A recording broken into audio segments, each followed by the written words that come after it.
Next day ಮನೆ door bell ring ಆಯ್ತು. Door ಮುಂದೆ ಬೇರಾರು ಅಲ್ಲ, ಕಬೀರ್ ನಿಂತಿದ್ದ. Hi. Hi, what a pleasant surprise. This is for you. Thank you, please come. Kabir ಮಾಡಿರೋ ಕೆಲ್ಸದ ಮೇಲೆ ನನಗೆ ಸಿಟ್ಟಿತ್ತು, ಬಟ್ ಗೌತಮ್ ಕಬೀರ್ ಜೊತೆ ಮಾಡಿದ್ದನ್ನ ನೋಡಿ ಭಯ ಕೂಡ ಪಟ್ಟಿದ್ದೆ. ಸೊ ಕಬೀರ್ ನನ್ನ ಹತ್ರ ಸಾರಿ ಕೇಳಿದಾಗ ನಾನು ಅವನನ್ನ ಕ್ಷಮಿಸ್ಬಿಟ್ಟೆ. ಅಂಡ್ ಅವನು ನನ್ನ ಮನೆಗ್ ಬರೋಕ್ ಶುರು ಮಾಡ್ದ. ಅವನು ಇವತ್ ಮತ್ತೆ ನನ್ನ ಮನೆಗ್ ಬರೋನಿದ್ದ.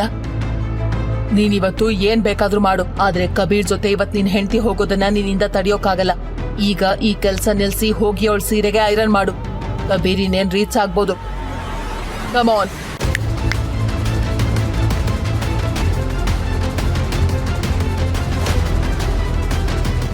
ಗೌತಮ್, ಏನ್ ಯೋಚನೆ ಮಾಡ್ತಿದ್ಯಾ?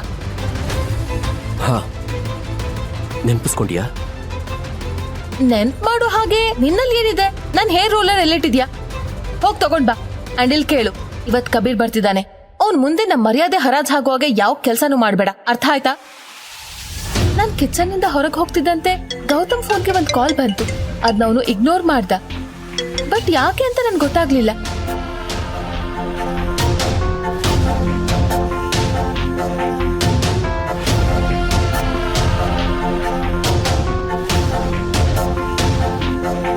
ಯಾಕೆ ನಿಂತಿದ್ಯಾ? ಹೋಗಿಲ್ಲಿಂದ.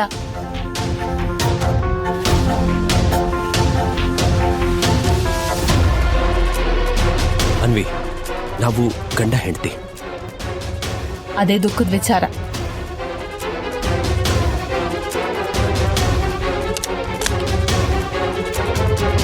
ಕಬೀರ್ ಬಗ್ಗೆ ನಿಂಗೇನೋ ಹೇಳಬೇಕು.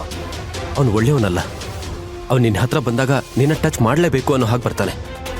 ನಿನ್ನ ನಾವು ನೋಡುವಾಗ ಅವನ ಮುಖದಲ್ಲಿ ನೀಚ ಬುದ್ಧಿ ಎದ್ದು ಕಾಣಿಸುತ್ತೆ. ಗೌತಮ್, ಕಬೀರ್ ನನ್ನಿಂದ ಏನ್ ಬಯಸ್ತಾನೆ ಅನ್ನೋದ್ರ ಬಗ್ಗೆ ನೀನ್ ಯೋಚನೆ ಮಾಡ್ಬೇಕಾಗಿಲ್ಲ. ಅವ್ನ್ ಹೇಗೆ ಅಲ್ಲಿ ನಿನ್ಗಿಂತ ಬೆಟರ್ ಇದ್ದಾನೆ.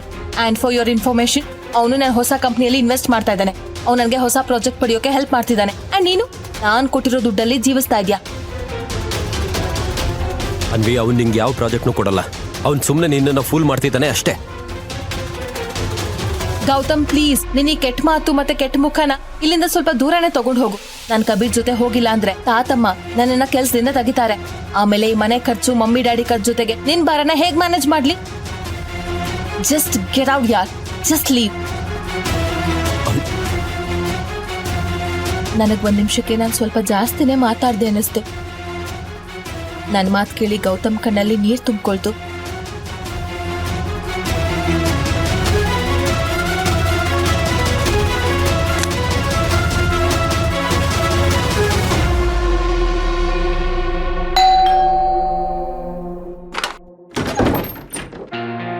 ಕಬೀರ್, ನಮಸ್ತೆ. ಅನ್ವಿ ನಿನ್ಗೋಸ್ಕರ ವೇಟ್ ಮಾಡ್ತಾ ಇದ್ದಾಳೆ, ಬಾ. ಮಮ್ಮಿ ಬಾಯಲ್ಲಿ ಕಬೀರ್ ಹೆಸರು ಕೇಳಿ ಗೌತಮ್ ಟೆನ್ಷನ್ ಮಾಡ್ಕೊಂಡ.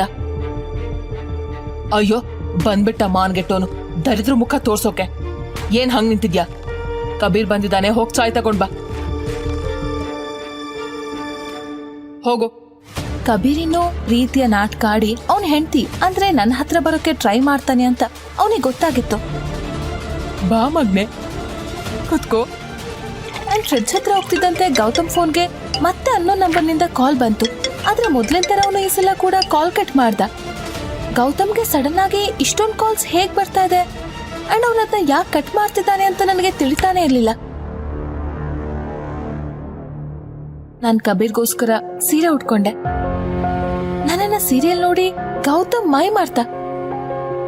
ನಾನ್ ಅಪರೂಪಕ್ಕೆ ಸೀರೆ ಉಡ್ತಾ ಇದ್ದೆ. ಅದೇ ಕಾರಣಕ್ಕೆ ಎಲ್ರೂ ನನ್ನನ್ನ ನೋಡಿ ಬೆರ್ಗಾಗಿದ್ರು.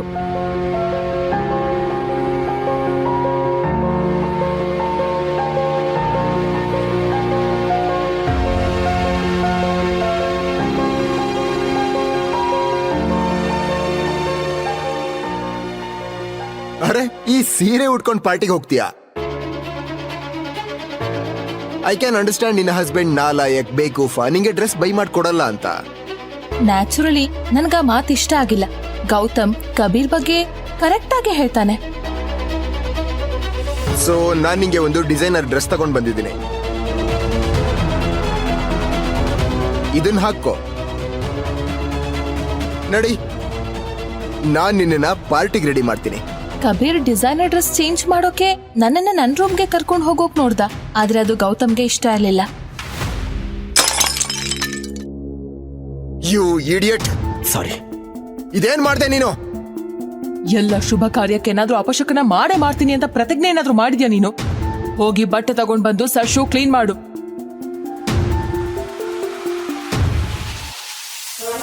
ಬಾ ಮಗಳೇ, ನಾನ್ ಚೇಂಜ್ ಮಾಡೋಕೆ ಹೆಲ್ಪ್ ಮಾಡ್ತೀನಿ. ಗೌತಮ್ ಬೈ ಕೂಡ ಏನೋ ತಿಂದ. ಅವನಿಗೆ ಅದು ಹೊಸ ವಿಷಯ ಆಗಿರ್ಲಿಲ್ಲ. ಆದ್ರೆ ಅವನು ಕಬೀರ್ನನ್ನ ನನ್ ರೂಮ್ ಹೊರಗೆ ನಿಲ್ಸೋದ್ರಲ್ಲಿ ಸಕ್ಸಸ್ ಆಗಿದ್ದ. ನೀನು ಬೇಕಂತಾನೆ ನಿನ್ ಹೆಂಡತಿ ಜೊತೆ ನಾನು ರೂಮ್ಗೆ ಹೋಗೋದನ್ನ ತಡೆಯೋಕ್ ನೋಡ್ದೆ ಅಂತ ಗೊತ್ತು ನಂಗೆ. ಆದ್ರೆ ನಾನು ಅವಳ ಜೊತೆ ಒಂಟಿ ಆಗಿದ್ದಾಗ ಏನ್ ಮಾಡ್ತೀಯ? ಸರಿಯಾಗಿ ಕ್ಲೀನ್ ಮಾಡು. ಇನ್ಸ್ಟಾಲ್ ಮಾಡಿ ಪಾಕೆಟ್ ಎಫ್ಎಂ ಹಾಗೂ ಫ್ರೀ ಆಗಿ ಕೇಳಿ. ಟರ್ನ್ಸ್ ಅಂಡ್ ಟ್ವಿಸ್ಟ್ ನಿಂದ ತುಂಬಿರೋ ಕಥೆ ರಾಯಲ್ ವಾರಸ್ದಾರ.